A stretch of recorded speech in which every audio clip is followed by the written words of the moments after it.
Hey everyone, welcome to Wax Pack Wisdom. I'm Jake T. O'Donnell. Today, I am currently walking up to the Northeast Card Expo show in Marlborough, Mass. This is billed as the biggest card show in New England. I believe in terms of sheer number of tables and vendors, I believe that to be true. I believe it is bigger than Shriners. I came to the show for the first time last year, and it's a really good show. There's a great mix of vintage, modern, everything you could want. Good dealers. I know of at least one dealer that is going to be set up at this show for the first time, who is one of the sort of more national dealers that you see at some of the bigger shows. So really excited to get in there, see what's going on, show you some footage from the show, and then on the other side we'll do the pickups. Hopefully have a lot of good ones today. I plan on spending some of my hard-earned dough today, so we'll see what happens, and we'll see you on the other side. All right, so you can see here the line waiting out the door.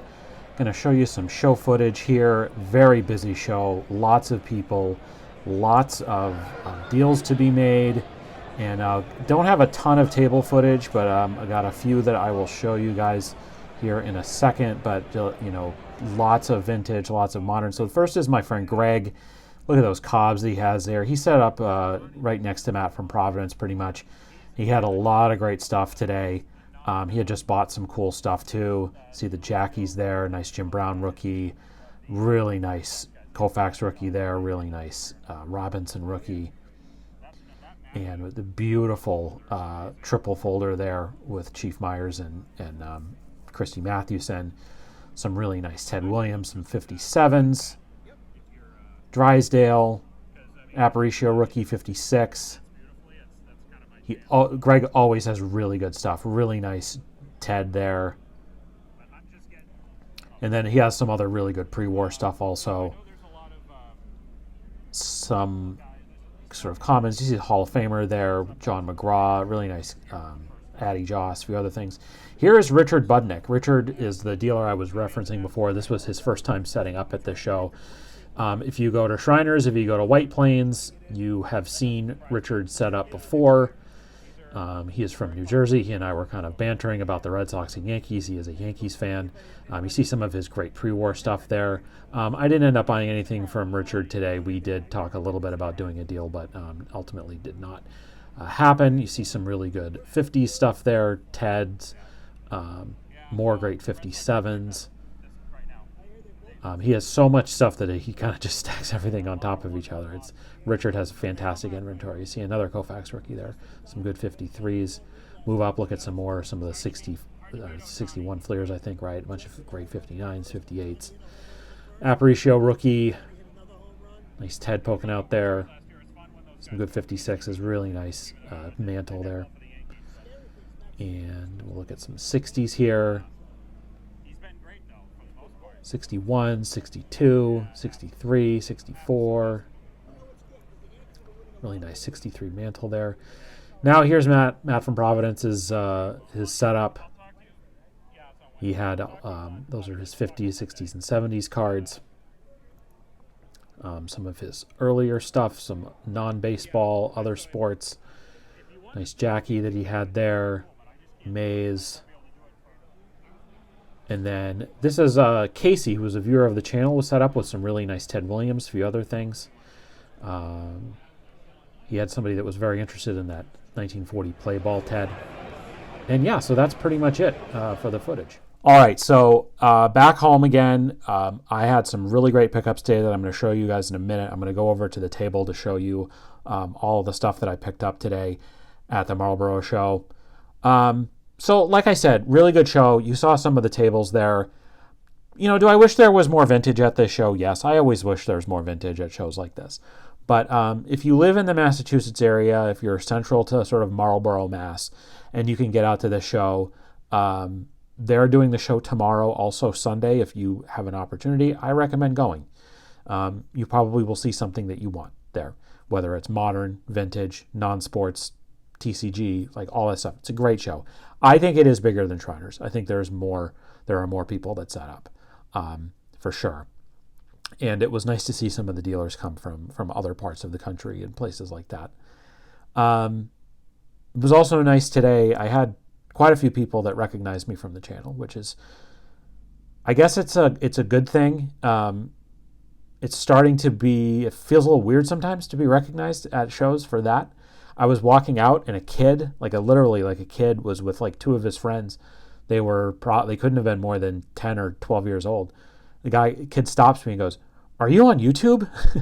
And I said, "Yeah." He had just watched the video that I did from the Boston show from the Shriners from earlier. I guess it was last month, April. It's almost June now.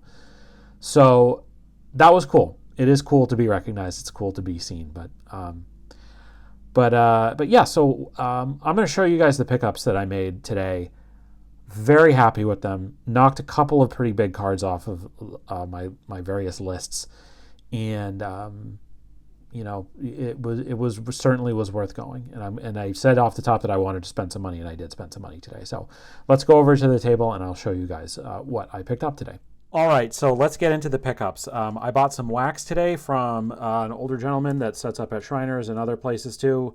These will be opened on the channel soon enough. Nice 85 tops in 82 Fleer. So we will open these up on the channel soon enough.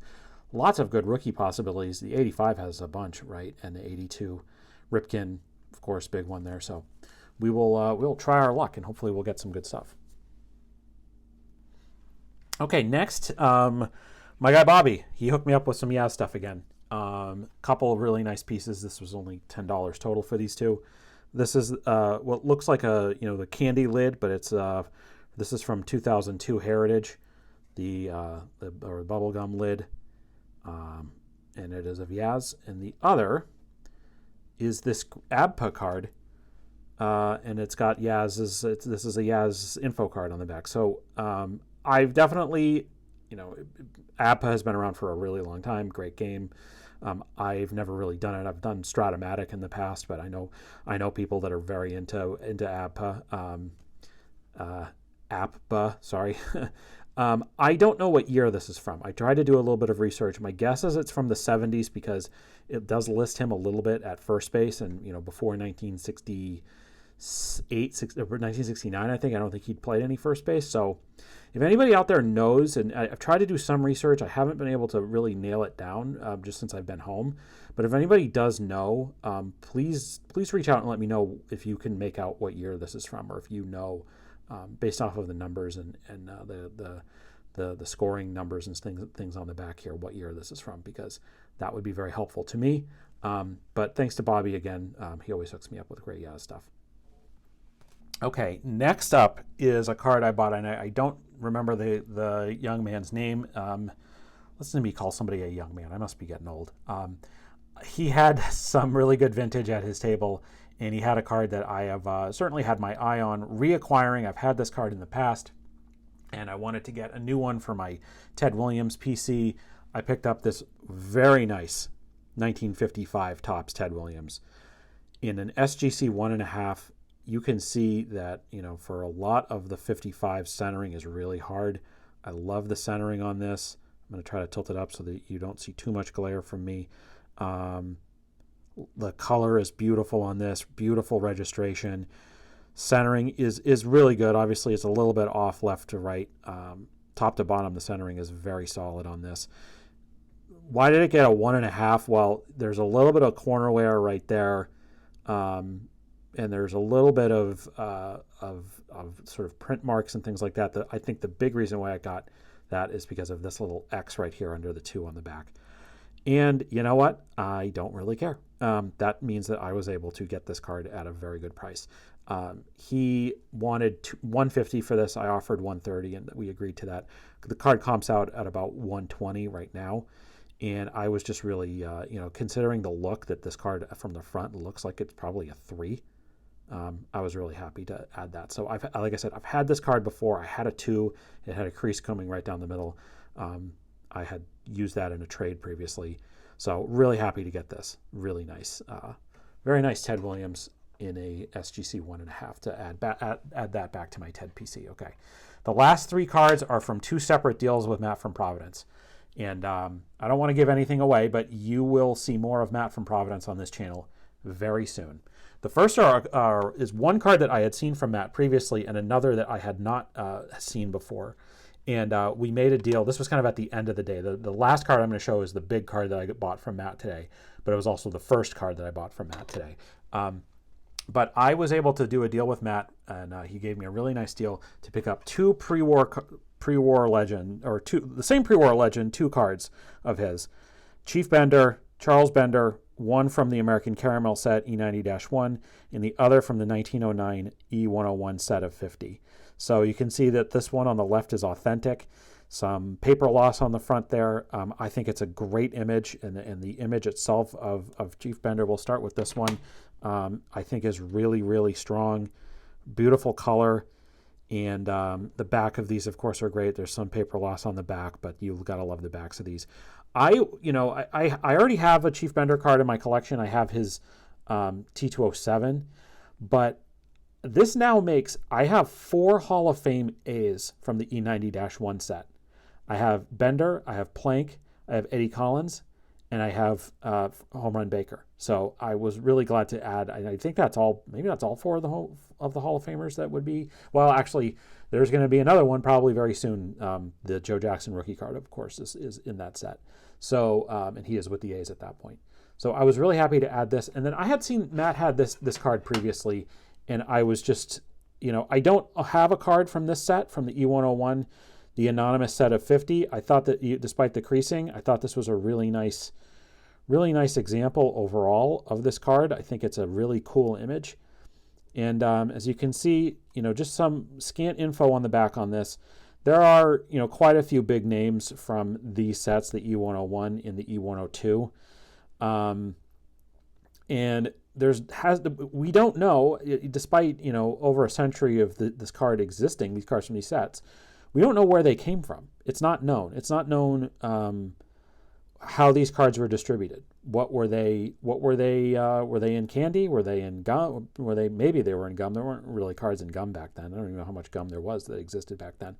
But a lot of caramels, obviously. It's not known. It's not known where this set came from. But I'm happy to add these two. And again, Matt, I thought I got a really good deal from Matt on these. So really nice adds to my pre-war collection. And now the big one from Matt. This was the first deal that we made on the day, and I just could not be more thrilled. This card has been on my list for months, for possibly years. A big card from a big set, and I'm thrilled to add to my PC the 48-49 leaf. It is 49 leaf, Stan Musial in an SGC2. And what a card. What a beautiful image. The very red hat of Stan Musial. Check out the back there. Matt had this card raw for a while.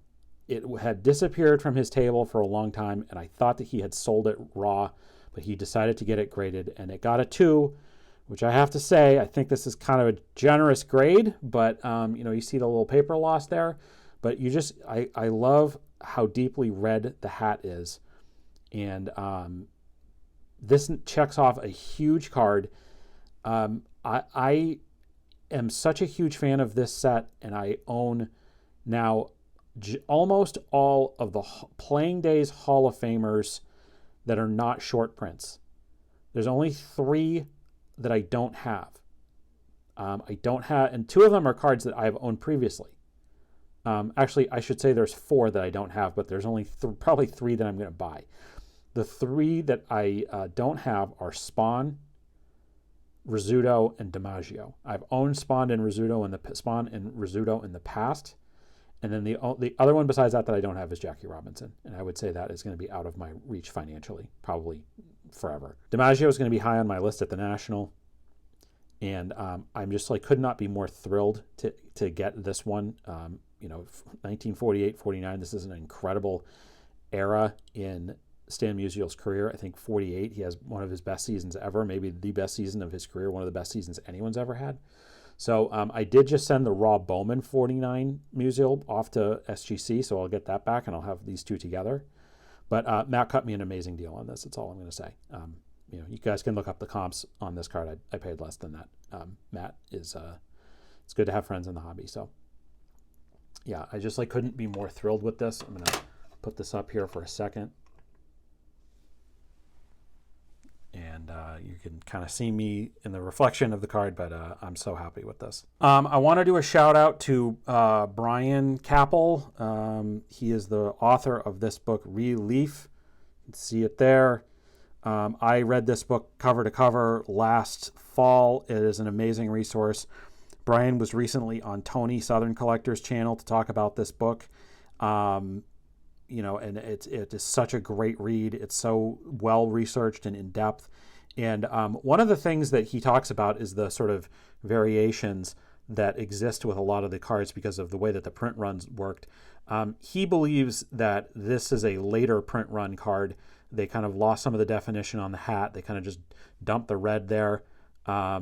He's if you look at early versions of this card, what Brian says are early prints, the hat is darker, and so yeah, I please check out Brian's book. I will link below to where you can find it on Amazon, and again, check out his interview on Tony Southern Collector's channel. But yeah, so that's it, guys. I'm so thrilled with these pickups today. Like I said, more to come over the course of this next week. Stay tuned for a very special episode that's going to come out probably Tuesday, Wednesday. I'm going to have another episode before that. I'm going to post an episode on Monday as well. And yeah, we're rounding the third and heading home on 59 Topps Friday. Just 2 episodes left. So thanks so much for watching. Check out where to follow us on all social media channels. Check out our list of favorite nonprofits and charities below. Check out our ComC store. We'd really appreciate that if you could check that out. So thanks so much for watching, and we will see you next time on Wax Pack Wisdom. Take care.